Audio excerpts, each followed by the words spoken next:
business owner? Entrepreneur? Want to learn how online marketing can improve your business? Your questions. Our advice. This is Not a Real Job.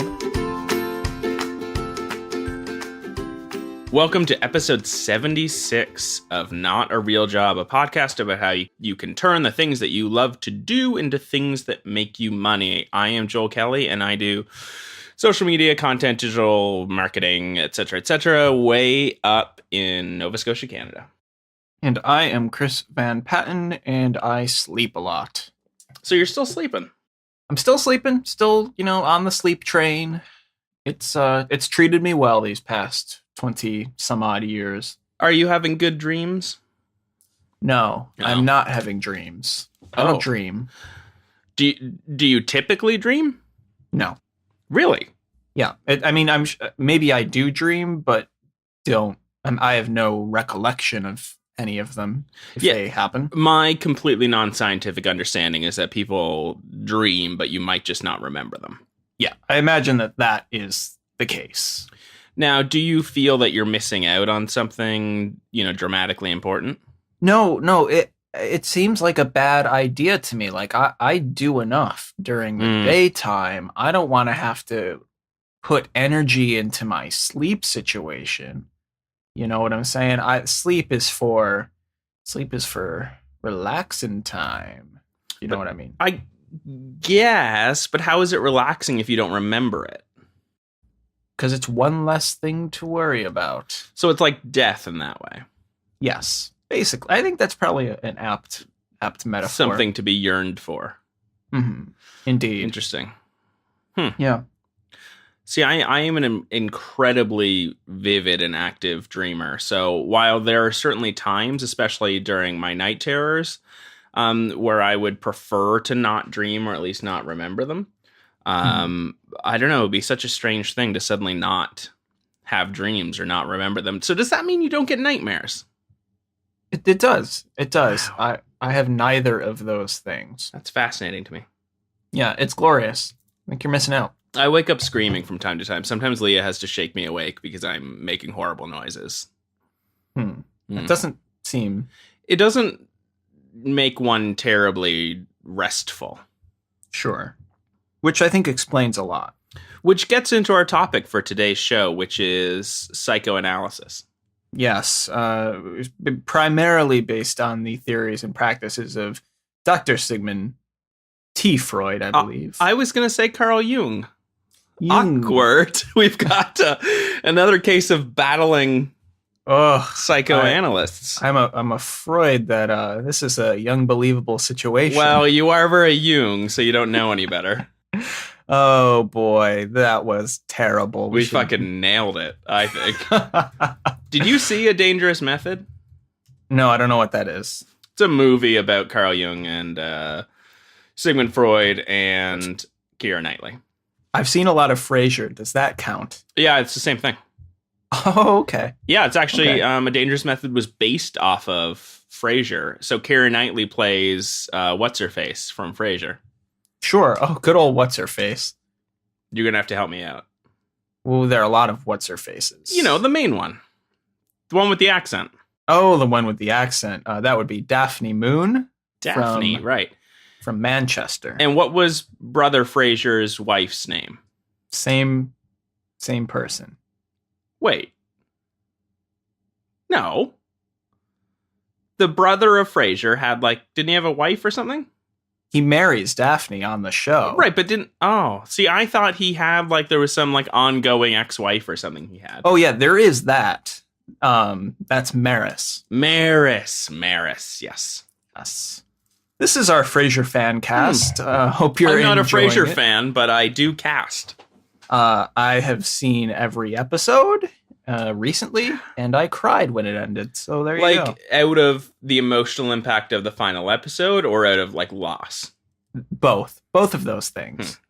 Yes. I don't want to spoil it for anyone out there who hasn't experienced the joy of Frasier, but I will say you get a Laura Linney appearance in there, and that just sets the heart aflutter. And it turns out it was all a dream. And it was all a dream. Like Mad About You. I don't know what that is. There was a show. I'm pretty sure. Didn't they end that with a dream? I know Dallas had. I think you're thinking of thing. Newhart. You're thinking of Three's Company. Sure. Which so you can't. Can you tell folks we have nothing to talk about? Literally not a thing. Has anything happened to you that's not related to your mystery? Okay, is your mystery illness still a mystery? Well, I mean, it is not an illness. We can say that much. We can say what? We can say that it's not a or it's not an illness anymore. It's not. Wait. It's gone. Oh, it's gone. I am healed. Wow. Well, that's exciting. Yeah, I mean, the saving power of our Lord and Savior really, pulled me through this one, and I'm happy to be back and devote myself to the Lord Christ, to His works. Yeah. Yes. So, speaking of proselytizing, what is your schedule vis-a-vis door-to-door preaching work? Because you're in New York, correct? Sure. So there are plenty of opportunities to convert the sinners. Well, I was going to say the global headquarters for a very popular cult-like institution is not far from you. Are you referring to Lehman Brothers? That's a little Occupy Wall Street goof for you there. Wall Street. Oh, man. Oh, boy. Yeah, no, I am better. I went upstate for a little while to recover up there, see some doctors up there. And the latest medication seems to have done the trick, so I am on the road to recovery, which is very exciting. Well, I'm excited. So your butt's all cleared up.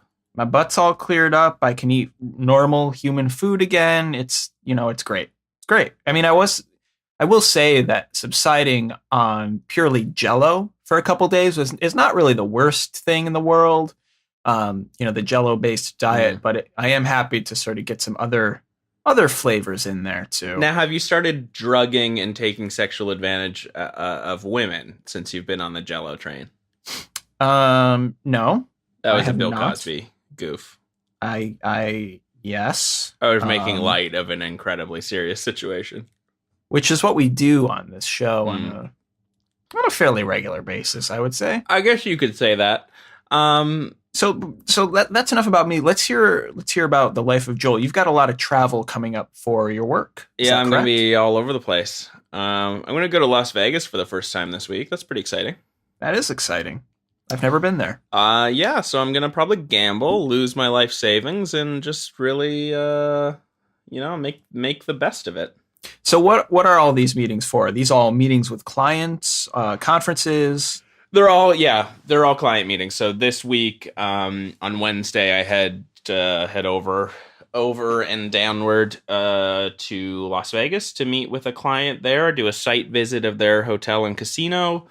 This is interesting to me because as a person who deals with clients, it's actually very rare for me to make visits to clients, partly because the nature of my work, and I mean, granted, the nature of your work as well is very digital. So I'm curious, what does it look like when you're visiting a client? What, especially for you being in travel and tourism, it's not an easy thing to go talk to a client. There's sort of a big production involved in travel and all that kind of stuff. So what does that look like for you? How do you get the most out of these client meetings? Well, I mean, it's interesting. Like, think of our relationship, Christopher. Mm-hmm. We were good friends. I hesitate to say best friends. I'm sure I was your best friend, but you hadn't yet really made an impression on me. But we were friends for a long time before we met in person. Mm-hmm. But wouldn't you say that our relationship has been strengthened and deepened since we've met in person? Academically speaking, sure. Yes, I see where you're going with this. Same thing. Interesting. Yeah. You can have an incredibly satisfying and productive relationship with a client without ever meeting them in person or seeing their location. But I would say that seeing them, meeting them, talking to them, and establishing a face-to-face relationship is a multiplier. It's added value. It never hurts and always helps. It's not necessary, but it's welcome. Sure. So are you in a boardroom for, 8 hours a day? Are you, touring the grounds, collecting, photos, hyper loops, whatever. Hyperloops. What Yeah, have it's you? mostly hyperloops. I devil sticks, Sure. juggling. Which one is the hyperloop? That's Elon Musk's Hyperloop. thing. Sorry, Hyperloop is Elon Musk's thing. hyperlapse. Hyperlapse is the That's what I Microsoft mean. thing, and then the Instagram thing. Okay, got it. Anywho, Yeah, so this trip will be, like I said, site visit is the big thing. So the client is very keen on getting us down to see what makes their hotel and casino unique, what makes it interesting, where it is, so we can kind of get a sense. We're doing other digital marketing, website development, content marketing, social media, everything like that. So, they're very keen on it's a new relationship, so there's a lot of trust to be built. They're more comfortable knowing that we are more familiar with the space, and of course, we're more than happy to get to know it better. So that's really what this one, probably not that many boardrooms, more touring and kind of getting a sense of the property. sure. So when you're going on one of these trips, what are your metrics for success? I mean, I imagine that this kind of thing, there aren't really any, hard numbers, but like, what are you as a service provider? What are you looking to get out of something like this? And, what would you say to somebody, like me, maybe who's going on their first big client visit? Like, what should I prioritize? What should I prepare? What should I be thinking about going into something like this? I'll give you two answers. The first one is the real answer. The second one is to make yourself feel better about it. The first answer, the real one, is when you leave, you want the client to think, wasn't that nice? I'm so glad they came down. And you typically do that by making them feel comfortable, making them, feel like you know what you're talking about, being fun. Not fun as in, we're going to party hard and, bring the agency, excitement to your place, but just be fun and interesting and make them think for the next couple days. I'm so glad, those people from the agency came down. It's actually advice I got a long time ago at a different agency I worked at. They said the most fun and interesting part of your client's week is when they meet with the agency. And then, obviously you go, well, what if it isn't? And the follow-up is, well, it should be. Like, that's your job. Mhm. People are paying you to feel good, to feel confident, and to get good work done. Think of your client's personal motivations. Everyone wants to believe that their motivation is to make more money for the business. But these are people. Like, unless it's a single, like a individual sole proprietor, your client, the person who you deal with day to day, they have different motivations. And their motivations might be, I want to get a promotion. I want to be known as the person who hired the best agency. I want us to win an award. I want revenue to go up by X% and have it be attributed to the work I did. That's what your job as a partner is to make the person who hired you and their bosses and their coworkers feel better and more confident and to get better work done. So that's the answer. Why am I going on these trips? This one is to get to know the client, to build some trust, to get them to ideally, be interested in what we have to say.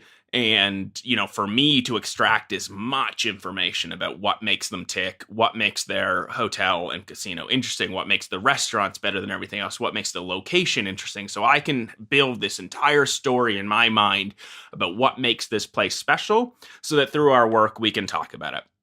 That's goal number one. The answer that you tell yourself to make yourself feel better is all that other stuff. Like, well, we're going to go down there. I'm going to take lots of photos. This is going to be clearly, we're going to see the payoff in this in a week from now. All the numbers are going to skyrocket for all the metrics because we went on this visit. Like, ideally. But the real answer is that we're going to make a connection. I'm going to know them better. They're going to know me and my colleagues better, and this relationship is going to build and flourish from here. That's very deep. That's I mean, we have to remember that we're marketers. What we do is marketing. Every single piece of what you do every day as a marketer is marketing. And if for a second you slip and you forget that, you're failing. And that's what frustrates me so much is people seem to think that if you're working marketing, if you work in an agency, if you work at advertising, for some reason you think the only advertising you're doing today is when you're writing copy for an ad. Like, no, when you talk to your boss, when you talk to your coworker, when you talk to your client, when you talk to the public, it's all marketing. It's all about persuading people to make their lives, business work better. That is your job. That's what the money is for. That's what you're getting paid to do. And every second as a marketer you spend not marketing, you're failing incrementally, but failing. So when you're on one of these trips, Yeah.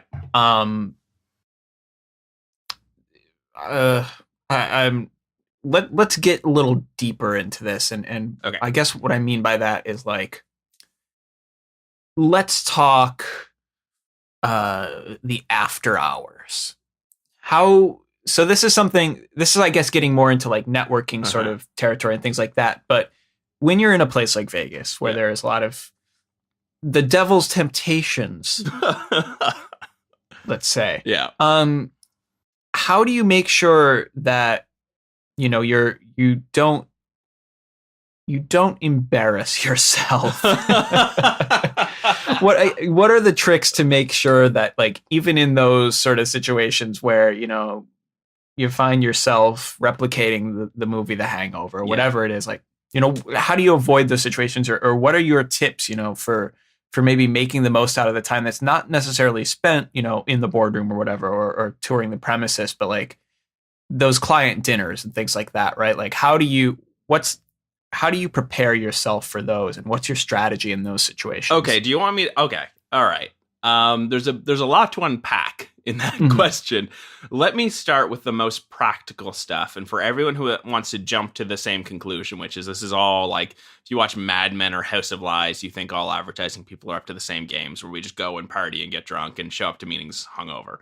Have I partied a little too hard at work trips before? Absolutely. And the only important thing to learn there, well, the only important thing about that is as long as you learn your lesson, that's all that matters. Not a thing to make a habit of, but we all miscalculate. So I have become in a fairly short time an incredibly regimented traveler. I'm not a person who's good at routine or organization, but I'm a person who accepts that it is the best way to get something done. So I have my toiletry bag is already packed for my trips because it's always packed. I have a separate bag of toothbrushes, toothpaste, deodorant, beard oil, moisturizer. Everything that I need is a separate bag that's ready to go at all times. I lay all my clothes out ahead of time. Like, this kind of thing works for me. So when I travel the night before, in fact, if we we just got, from the airport, we go to the hotel, we're all going to regroup in a bit to get some work done or have a drink or go meet the client. In those 15 minutes I have before there's another obligation, I unpack everything I need for the next day. I set up the coffee maker in the hotel room. I set my alarm on both the thing in the room and my phone, and I set a wake-up call. I put, my vitamins, a couple caffeine pills if I have them, everything on the bedside table, and a glass of water, so that no matter what happens, whether it is, oh, whoops, had a few too many drinks, or we just get back late, or for some reason, when the alarm goes off in the morning, I am set and I have given myself, ideally, I give myself, no matter how late I'm out, I give myself 2 hours from alarm going off to client meeting every single morning. So that usually means I'm getting up when I'm on the road, not long after 5. And yes, it sucks. And yes, I'm a little more tired than I like, but I have a clear head and I'm good. Even if we haven't, gone out for dinner or had a few drinks the night before, I'm still doing the same routine. So I am set and alert and good, because the clients are, it's not cheap for your agency to come see you sometimes, whether the client's paying for it if we're doing a new business thing. But the idea is that there's value we're expected to provide here. So if you're hungover or just tired, even if you're not drinking, if you're just tired and not bringing your A game, you're doing both your agency and your company and your boss a disservice, but the client as well. So that's my tip, is iron your clothes the night before. Plan for the worst. Assume that your alarm's not going to go off in time. I plan for the possibility that I will have to go from, oh shit, I overslept, to shoes on, visiting the client in 10 minutes. I want everything to be ready. So that's the contingency planning section. I think you should do that no matter what your plans for the evening are. Be ready for the next morning. The other part is, how do you not embarrass yourself? Have a sense of humor about yourself, because people will pressure you to have more drinks than you normally want, or you might go out to a place that doesn't have any food you can eat. As someone who doesn't eat meat or dairy, that happens to me. So you end up not eating and having a couple drinks, or people want to be out later than you are. Have a sense of humor, be self-deprecating, and when it's time for you to go get some sleep, you leave and say, I'm done. This was awesome, but I'm a little baby who needs to go to sleep. And just do it. Don't let anyone else dictate your schedule, because at the end of the day, or frankly, at the beginning of the next day, you've got no one to blame but yourself. Like, it's possible that people will say, no, stay out, have a drink, or we're going to go see this other place, or we should go meet this other person. It will all be someone else's fault that night. But in the morning, if you're not clear-eyed, clear-head, ready to go, no one is going to accept the blame on your behalf. So own it. Don't embarrass yourself. Drink lots of water.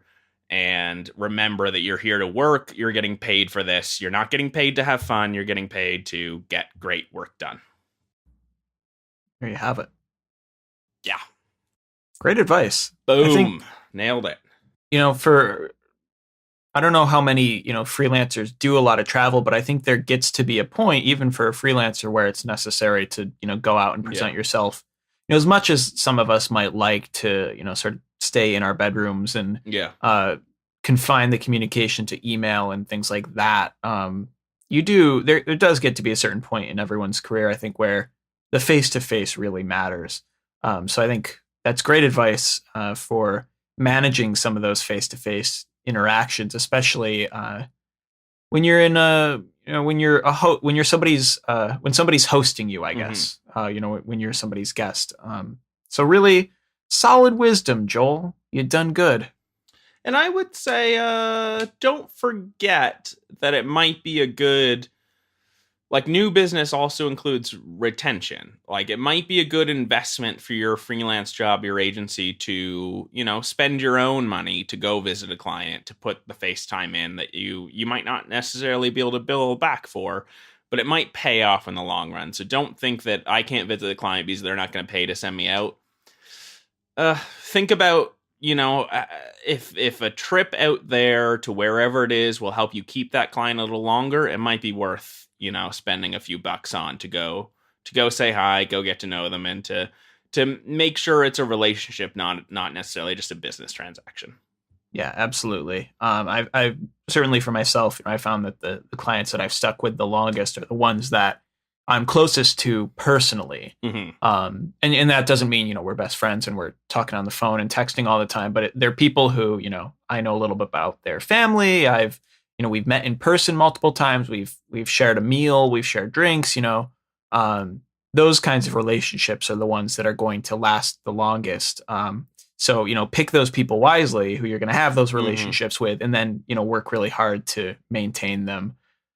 Exactly. Yeah. Remember, they're people just like you. They have families, they have relationships, they have birthdays, they have life, and you're a person who knows them. Yeah, it's a business relationship, so you're not best friends, like Chris said, but you're a person who's part of their life. They, if you're an agency that's been working with someone before, they have told their spouse about you. You're part of their life. Their kids might know your name if you're an agency partner or a freelancer. So maybe don't forget that these are people, not just, voices or names at the end of, a telephone line or the internet. So remember that they're people, and sometimes it's nice to get some face-to-face contact with them and let them know that you're a person too. There you have it. Cool. All right. What's next? What else do we do in this show? We also like to talk about gear. We're both obsessive Amazon purchasers, shopaholics indeed. And so Joel and I buy a lot from Amazon, and this is the part of the show where we tell you a thing that we bought recently or a thing that we got that you can also get on Amazon. So if you go to realjob.com/gear or to any of the show notes. We've got the links to our favorite products. And if you click through and purchase from those links, we get a little kickback from Amazon, which is very nice. And it helps us keep the show going. What are you going to put in this week, Joel? I'm going to put a book. I haven't read this book yet, but I did a little bit of research and it got some good reviews. So, it's a book called Positioning, The Battle for Your Mind. So it is a book. This is apparently, according to Amazon, the first book to deal with the problems of communicating to a skeptical, media-blitzed public. It describes a revolutionary approach to creating a position in a prospective customer's mind, one that reflects the company's own strengths and weaknesses as well as those of its competitors. So basically, okay, let me back up a second here, Christopher. Mm-hmm. I went to PodCamp Halifax this weekend. I was a volunteer. I helped with some promotion. I'm a fan of the PodCamps, but PodCamps are unconferences typically about social media, to give you some context. But I gotta say, some of what I heard, Chris, is the same social media digital bullshit we've been talking about for the last 10 years. 7 years at least since, Twitter came out. And I'm just so sick of hearing the same talks, the same nonsense. So I can't be the only one here. And honestly, I wrote a blog post today, kind of a little bit about this that I'll put in the show notes about, if you can't measure your marketing goals, and marketing includes your Facebook page, if you can't measure that against revenue or at least referrals, then what you're doing is nonsense, stupid, childish bullshit. Everything else is ridiculous. So what I'm trying to do is I am, this is something I've always been interested in since I got into marketing, but I just want to go back to the classics, learn as much as I can about traditional marketing, the 4 Ps, and one of them is positioning. So I want to learn as much about, classical marketing as possible so that I can become, I guess, really the smartest man in the world. So this is where, I'm not going to say this is where I'm starting, but this is one of the first steps. So I'm putting Positioning, The Battle for Your Mind.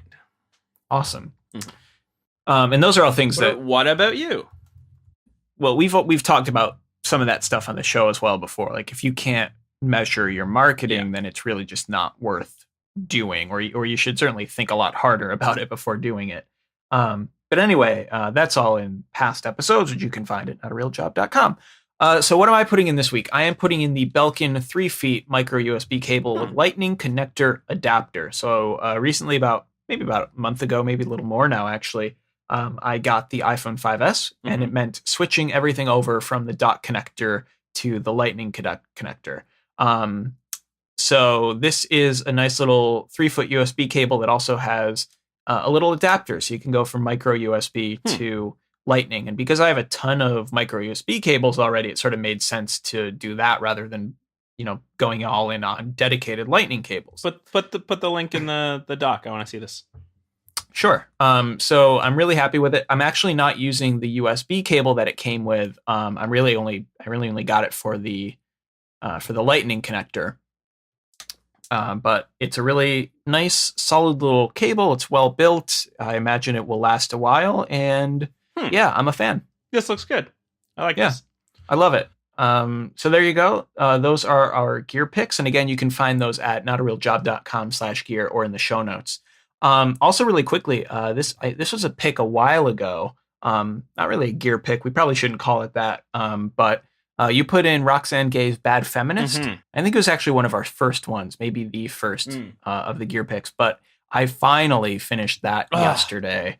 It was a lot bigger than I expected it to be. I got the ebook version, so I guess I really didn't have a way of knowing. Okay. So it took me a little while, but I just finished it, and wow, what a great book. I'm so glad you liked it. Yeah, like what a game changer for perspective, and yeah, and it's also it's got me following Roxane's work across the web. And this is totally unrelated, but if you don't read the toast.net, and it's the-toast.net, she curates a series on there that's like writing from up and coming young writers and things like that. And is also one of the editors there. So like go read the site. Even like just everything about this site is amazing. It's Mallory Ortberg also writes for it. It's hilarious. It's an awesome site. Yeah, it is the-toast.net. I read it every day now, and can't recommend it highly enough. It's it's got a lot of feminist leanings in there, but I think anyone can enjoy it. Well, I mean, you should. Well, I don't know if we want to get so harsh on people, but you should be. I guess what I'm saying, or else. Well, you're you should asshole. absolutely. I guess what I'm saying is that it's not what. I don't know what I'm saying. It's not all to do with gender politics. I guess what I'm saying. There's a lot of that, and there's a lot of very smart stuff being said, but it's not necessarily 100% that. So I don't know. There's something for everyone. Something like that. Totally Anyway. agree. Roxanne Gay and the Toast and everything. Jessica Valenti is the best. Brianna Wu is awesome. Zoe Quinn. There's so many amazing people out there who are going through some rough fucking time because the internet is a shithole. Gamergaters. The dregs of humanity have made themselves known. So we're. I don't know if we ever. I don't know if we ever retweeted this, but Tommy, who created our logo as well, which I promise we'll be sharing that soon. He did up a Gamer Gators sort of a logo, like a sports team logo. I'm pretty sure we retweeted it, but if we didn't, I'll go back and post that again because it was funny, and it's always fun to get fan art. Remember, Chris, Gamergate is not about harassing women. That just happens to be what they do the most of. It happens to be, Joel, about ethics in games journalism. Yeah, totally. Yeah, exactly. Adam Baldwin, one of the stars of Firefly and Serenity, just happened to coin the hashtag Gamergate hashtag based on a terrible blog post about a woman's sexual relationships with other men. So ethics in games journalism. It's all about those ethics. Sucks that Adam Baldwin's kind of a dick, so it makes watching Firefly and Serenity, which are two of my favorite things, a little harder to watch, but oh well. Is he one of the Baldwins? He is not one of the Baldwins. Okay, because they've got some kooky ones too. Because he'd somehow have magically made himself the worst Baldwin, and that was a difficult title to take. I mean, we can still call him the worst Baldwin, just not of the Baldwins. He's right, but he's not of the Alex Baldwin. Sure. And with that terrible plural attempt, this has been Not a Real Job, the comedy podcast that helps you turn the things you love into things that make you money. Where can you find us on the internet, Joel? Just Bing us. Bing Not a Real Job. Or go to notarealjob.com. AOL. I've never actually binged us, so I don't know if we show up. AOL keyword, Narge Dogs. See, Not a Real. Oh my God. So we watched The Amazing Spider-Man last night with Emma Stone and Andrew Garfield, who are, of course, and Martin Sheen, who are, of course, the three greatest, most beautiful people. Are we talking one or are we talking two? One. Well, I haven't seen two yet either. What a terrible film. But good for Bing. Got in there every other scene. I saw that with a friend of mine who's like a super big comic nerd. And I mean that in the most endearing, loving way possible, of course. But anyway, during the movie, and this was like kind of right when it came out, so there were a lot of people in the movie theater. Every time something went askew from the comic or was done in a stupid way, my friend would cry out at the screen. And by the end of the movie, we were getting a lot of dirty looks in our direction. But it was hilarious. Is your friend a terrible person? Well, that sounds like something a terrible person might do.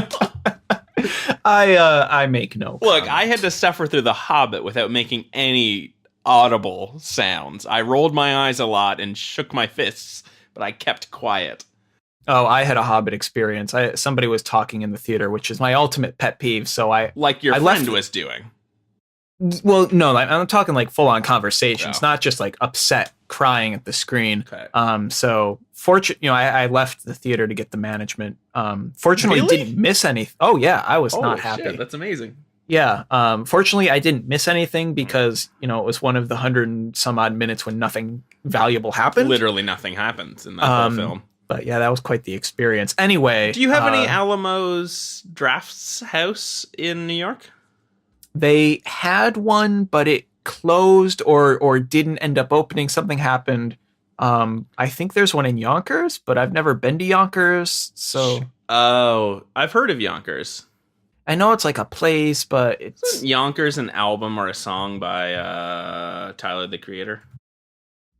it certainly could be. Who's Yeah. Tyler, the Creator? Tyler the Creator. He's a hip hop artist. Okay. I only know Lauryn Hill and Kanye West. Those are my two. Oof. I think that might be racist. Anyway, it seems like something Brooklyn might have is a movie theater where there's no talking and also. Well, Joel, I'm sure we've discussed this. I don't go to Brooklyn. I don't like Brooklyn. Brooklyn is you live in Queens. Yeah. Where Kevin James and what's her face live. I don't think that's true. I think so. And Jerry Stiller. Well, I'm okay with that. Okay. Anyway, we got to wrap this up. A lot of nothing has happened for a while. Twitter.com/NargCast. Please follow us there at Chris Van Patten and at Joel Kelly as well. NotArealJob.com has all the links. Everything we've mentioned on the show will be in the show notes. You can also find us on YouTube. YouTube.com/NargCast has all of the shows archived. Not all of the shows, like since 50 or something. But that's a really great way to share the show with your friends because you can link directly to certain portions. So like if you know someone going on a business trip soon, you can just click that segment, load it up, and send it to them, and they can get our wisdom. That's a good idea. Everyone do that. We haven't gotten any reviews in a while. I checked today, and it's been a couple months actually since we got a new review. So please go check us out on iTunes, notarealjob.com/iTunes. Very easy to sign in there and give us a couple stars. We really appreciate it, and it helps the show, helps us feel better about wasting our time making the show. Finally, questions. If you have a question you want us to answer on the show, notarealjob.com/questions is the place to do that. And I think that's everything. I think we nailed it. Perfect. All right. Thanks everyone for tuning in, and we will talk to you next week. I love you all to itty bitty bits.